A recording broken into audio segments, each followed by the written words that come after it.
The Equestria Girls Summertime sorts. I bet you forgot about these ones. This video is not intended for children under the age of 13 years old, and if the comments are off, it's because YouTube did it, not me. I'm 19 years old, not a child. There will be spoilers for the Equestria Girls Summertime sorts, which is a collection of 16 sorts between 2 minutes and 4 minutes long. There's music videos in the Equestria Girls Summertime Sort series. I will be covering these in the music section exclusively and not under the episodes because I think that's more appropriate for this. And for a little bit of background on the Equestria Girls Summertime Sorts, they're a series of animated sorts by the Equestria Girls that aired on Discovery Family during the Summertime Splash seasonal event between July and August of 2017. Most of the sorts were aired after network presentations of movies, especially Equestria Girls movies. The last 2 sorts are released on Discovery Family Go app for mobile devices, and as a quick note, 3 of them do take place during the events of the original film. For the characters, we have a pretty good look. Our main characters are very stock standard. I can't think of anything specific about them, which is a little weird. I think Sunset and Pinky get way more screen time than anyone else, but we do get to see a little bit of Pony World Twilight in the human world in these by technicality, which I do appreciate. But I do think it's time to move on to voice acting. Everything's fine here too. Nothing special or really groundbreaking. I can't really find anything unique. I think that sometimes the dialogue was clunky. It's no more clunky than the first Equestria Girls film, so it's fine. The animation is more than a little bit janky, for instance. The colors are very off and desaturated for some reason, and it can be a little bit difficult to look at. The characters are extremely stilted and will frequently go off model. This may be an intentional choice to push a joke, or it may not be, but I would say it is fun regarding clothing choice. Their work uniforms are a cute addition. I like that we see less of the big old cowgirl boots situations on our characters as this goes on too. The world building here is extremely minimal. We see more of locations we already know, the school, the mall, their houses, but it is good to see I was cool to see the outside of Sunset's place though. I guess he lives alone in an apartment, which is so weird. He's like in high school. I guess he wouldn't have support, but damn. But that's really as far as world building goes. Our longest section of this is the music. I will be covering all 6 of the music videos, starting off with Mad Twilights from episode 5. This song plays an homage visually to the story of Frankenstein, but is more musically adjacent to kind of like trippy pop music. I don't know what to call it. I feel like it even references The Matrix a little bit. I think it's pretty cool. I don't really understand. The audio mixing in the version I watched was not quite it. The next song is Monday Blues. This one's from episode 6, and this is the one where we get a little bit of a glimpse into Sai-Twi and Sunset's home life. So that was neat. I think this one's probably my second favorite. It's actually pretty good. It's a very melancholy song for the franchise, but it's good nonetheless. Shake Things Up, which is from episode 7. This one is a very fun one. I actually danced to this. It's basically just AJ making smoothies, but the way the music is and everything is extremely re-listenable when you're in a certain mood, especially kind of like jaunty mood. The next song is Get the So on the Road. This one's from episode 13. This one is extremely forgettable. I've probably heard this 4 times since 2017, and even the one I watched literally the other day while writing the script, very little stood out to me. It's a very generic pop song, but that's fine. The next to last song is Kwinky Dinky World from episode 15. This one is a major bop. I really like this. It's basically just a song about Pinky sipping people, and that's fine enough. I just like the inclusion of roller skates and the way everything kind of like bounces off of each other. It's a very well animated one. And the last song is Good Vibes from episode 16. This one also starts off with a bit more of a melancholy view, but then transfers to more of a feel-good pop song. And that makes it a little bit more forgettable, but I do think it's cool visually, so points for that. Points for style. The first impression. I always knew that someday I would be covering all the sorts, and this is just one of many sort series, because I still have the Equestria Girls Choose Your Own Endings, the Better Together sort series, which has 2 seasons and almost 70 episodes. And the only thing that really caught me off guard is how the animation varies between these. Some of these look really good and others don't. I do like that they take place in between movies and specials and episodes, if you know what I mean, so that's pretty neat. Now for the episodes. Episode 1, The Makeup Sake. The pop takes place shortly after The fall formal has started. Rarity has finished getting herself dressed and put on makeup, and she offers to put makeup on AJ as well. AJ initially declines, but after some encouragement, Rarity finishes her makeup, where AJ isn't all that thrilled about it and asks her to wipe some of the makeup off. And in the end, Applejack looks exactly the same because she asks Rarity to wipe up all the makeup, and then they go on. So my thoughts, this is a really short, very low substance sort, which is fine. It's barely 2 minutes. It takes place during the first film, which is really funny to me. It was good to see Twilight again in the human world. It's been so long since I've seen Pony Twilight in the human world. So credit where credit's due. I think it's a bit strange, but I do like this. The next one is a photo booth story. The plot follows the fall formal, which has employed Photo Finis to be the dance photographer. After taking photos of the Cutie Mark Crusaders, she's unsatisfied with them. When the Equestria girls pose for their Photo Finis suggests some style, and with assistance from Pixel Pez, the girls take various photos in different costumes and accessories like Sherlock Holmes, and Princess Twilight and Pinkie Pie do a Queen Butterfly look for Rarity, while Rainbow Dash and Applejack play pranks in the background. However, during one of the photos, Rarity's butterfly wings catch on fire, which the friends put out. Photo Finis really likes this photo and declares it as the pinnacle of her high school photography career and makes her trademark exit as the girls left. So my thought, this is the second of those sorts that take place during that original film, and this one's a little bit more fun. The animation was definitely an improvement on the last one. If you just looking at it, the lighting here in these two are, the first one's the jankiest for some reason. I feel like they have too low of a frame rate, but I do like how the fall formal is handled. I don't really know how school photos work. Were they paying her? And if so, her walking off like that probably wasn't great because, there's a whole line behind the Equestria Girls characters. Episode 3, Raising the Roof. The plot follows the fall formal continuing when a western country song that Applejack requested earlier starts to play. Applejack invites her little sister Applebloom to join in a line dance with her. Seeing their dance as a competition, Rainbow Dash invites Scootaloo to join her on the dance floor for a hip-hop breakdance. As the dance-off becomes more aggressive, Applejack and Rainbow Dash get carried away, and Applebloom and Scootaloo are separated from them. Applebloom suggests that she and Scootaloo do their own dance routine, winning the dance-off and receiving a trophy from Pinkie Pie. Applejack and Rainbow Dash initially seem quite disapproving, but so that they're happy for the Crusaders for winning and offer a rematch. My thoughts. So this is a interesting episode. The dancing was fun. It was cool to see country line dance, and the hip-hop was a little cringe, but it's not that deep. Scootaloo and Applebloom were really cutely animated, although I can tell you that this one also struggles with that low frame rate that these first few tend to have. And it's pretty, the first half of these have that in the series. I think that they released anything with human-fied Pony Twilight in the franchise that I can tell. And that's a little bit. The next episode is Steps of Prep. The plot follows Fluttershy joining Pinkie Pie's cheering club at Canterlot High School. Together, they cheer on the home team during a soccer game between the Wonder Colts and Shadowbolts. Unfortunately, while Pinkie Pie easily gets the crowd going, Fluttershy can't get her voice above a whisper. After the game ends, Pinkie Pie teaches Fluttershy how to cheer properly during the Wonder Tones practice. Later on, they cheer for the high school chess club, which doesn't actually require cheering, just wants them to be quiet. So this one's a very short one again. The animation is starting to look a little bit better, though. I would say that the animation has some strange qualities, but we are improving. It's nice to see a reference to the Pony Tones and the Wonder Tones.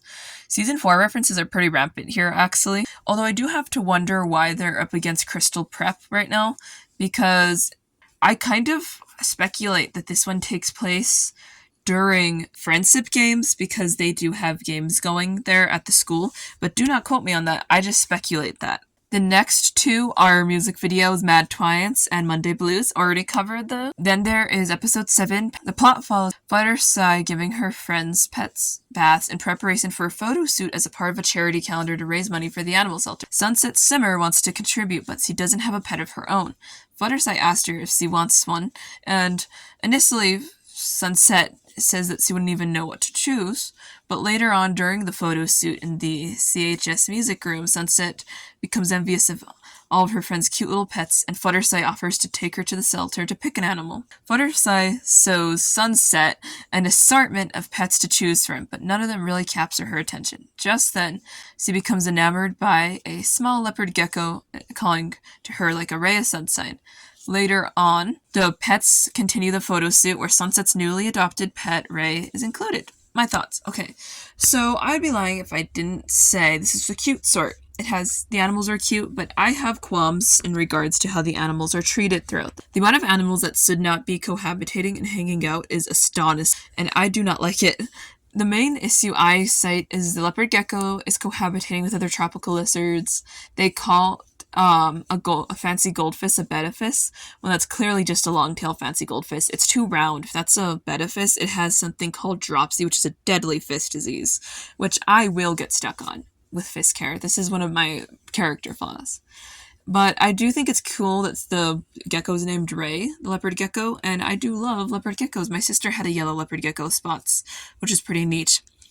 So let's move on to Subs Rock. The plot follows Princess Celestia filling in as a substitute teacher, much to Twilight's excitement. Before she can even begin her geology lesson, however, Miss Shirley calls her in to the library. When she returns to the classroom, she tries to continue her lesson only to be interrupted again by Granny Smith, who asks for help in the cafeteria. Upon returning a third time, Celestia is interrupted again by Rainbow Dash kicking a soccer ball against the outside of the classroom wall. For a fourth time, the classroom telephone rings and Celestia is called away to address an unspecified situation, and Celestia returns again, confident that this will be the final interruption, and then the bell rings and class ends, much to her disappointment. My thoughts. This is interesting. I do like that we get more Principal Celestia development. I do also find it interesting that Rainbow Dash is in class right now, but other than that, this lacks a lot of substance as a sort. The next one after this is Shake Things Up, one of my favorite music videos. And moving on to episode 10, The Art of Friendship. The plot follows Pinkie Pie in art class, and she can't think of anything to paint with Sunset simmer by her, and she tells her to find something that inspires her creative juices. Taking her advice literally, Pinkie Pie gets juice from Granny Smith in the cafeteria.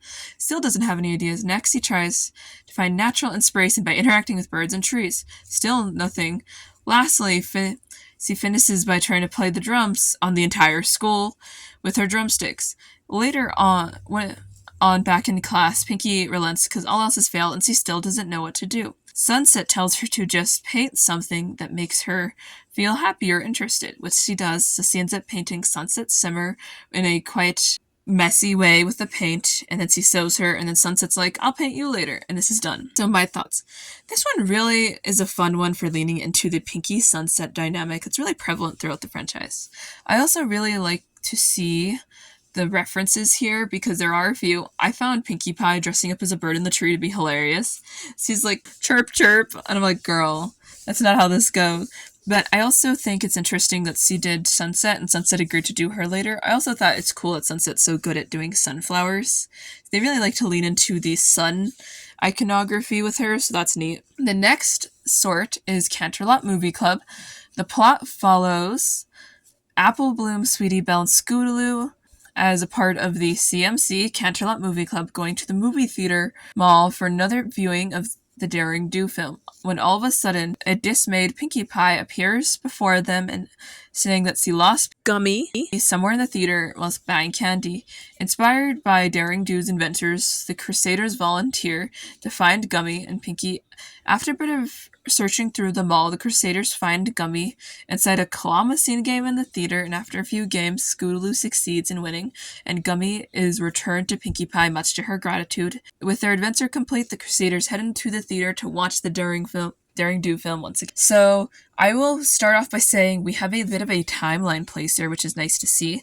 This definitely takes place after Mere Magic because the movie is out and it has been out for long enough for the CMC to see it multiple times. So that's pretty neat. I like how Pinkie Pie is in part of this. I like the little outfits as well. And we get a little bit of Sweetie Belle characterization, which was great. Though I do wonder if Gummy is a real alligator. I wonder this in the pet sort, but honestly, the complete lack of movement in the little button, like dot eyes, makes it seem so dead that it's like a toy. I don't know why. Episode 12, Leaping Off the Page. The plot follows Rainbow Dash in her bedroom, eagerly looking forward to an afternoon of reading Daring Do books. Once she starts reading Daring Do in the Forbidden City of Clouds, she imagines herself living out Daring Do's adventures. In her fantasy, she carries away the doomed demon of Exilta through the jungle, and then she's soon confronted by slingshots from the Wild Brunch Gang, who strongly communicate through car horn sounds. After giving the Slingshot Gang the slip, Rainbow Dash heads to meet with A.B. Ravenhoof, a friend in Brumbrule Clover Patch. Along the way, she encounters a parrot that makes ringtone sounds, much to her confusions. Later on in a temple of animal statues, Rainbow Dash hears a loud thudding sound. And believing that it's to be Dr. Caballero, she leaps off the top of one statue to get a better view of the surrounding area, and when it suddenly breaks, she screams and falls, making the fantasy end, where she sees Twilight and Rarity in her bedroom, finding her sitting on top of her wardrobe, where Twilight explains that Applejack has been trying to get her attention by honking the horn and calling her cell phone. But she wasn't answering, so they went into a room to check on her, so they could go watch the new Daring Do movie together. My thoughts. This is yet another exciting one. I like the visuals and references. An alternate design for Dr. Caballero was cool for the humans, because we have the casted movie one and there's subconscious Rainbow Dash one. I also think that this one also has a strange quality of animation. Sometimes it's smoother. I don't know why that's the case, particularly here. It almost looks like they use that AI animation software to enhance it, which isn't possible in 2017, but that's what it looks like. The next one is Get the So on the Road, which is a music video that I already covered. Moving on to Epic Fails. The plot takes place during lunch in the CHS cafe, where Rarity sees a picture in a magazine of Countess Coloratura falling over in yoga class and embarrassing herself. Sunset Summer muses about the thoughts of having one of those embarrassing moments on broadcast the entire world, and the rest of the friends start thinking about the epic fails they've had in the past. Twilight causing a chemical explosion in the science lab and spilling compounds all over herself and Spike. Applejack and Pinkie Pie burning some pie in the oven at Applejack's house, setting off the smoke alarm and sprinklers. Rainbow Dash kicking a soccer ball over the soccer ball display at her job in the sporting outlet, and Fluttershy getting embarrassing hairstyles from her animal friends at the park, which distracts all the people. Rarity getting a piece of lead stuck in her teeth at the library, and Sunset embarrassing herself while trying to tell her about it from a separate table. Back in the present, the girls claim that they've never suffered such embarrassing moments, and continue on their way out of the cafeteria just to slip on the wet floor and fall all over each other. My thoughts. So everyone in this has their funny little moments. I think that some of them are very well rooted in the characters. That was fun to watch. Sunset Price had her own moment. Maybe there wasn't enough runtime to give her an individual skit in this, but I would have liked that. There's not too much more to this one. I did find Rarities kind of relatable though. The next episodes following this are episode 15, which is Quinky Dinky World, and episode 16, which is Good Vibes, which I've already covered in the music section, so you won't be hearing about that again. So, closing thoughts. If you have made it to this point in the video, I want you to know two things. I'm very thankful for you to be here, and I'm still not done covering Equestria Girls, because there are still 2 seasons of the series of sorts called Better Together, also marketed as the minis, basically mini episodes at some points, and the digital series, and the Create Your Own Ending sorts, so it'll be a very long time before I'm done with Equestria Girls. There's a lot of sorts left. If you want to look at any of my resources, you can check the description where you can watch these shows, and additionally, find the Wikipedia article I pulled some of these summaries off of, and any other resources I may have used in the making of this video. Bye!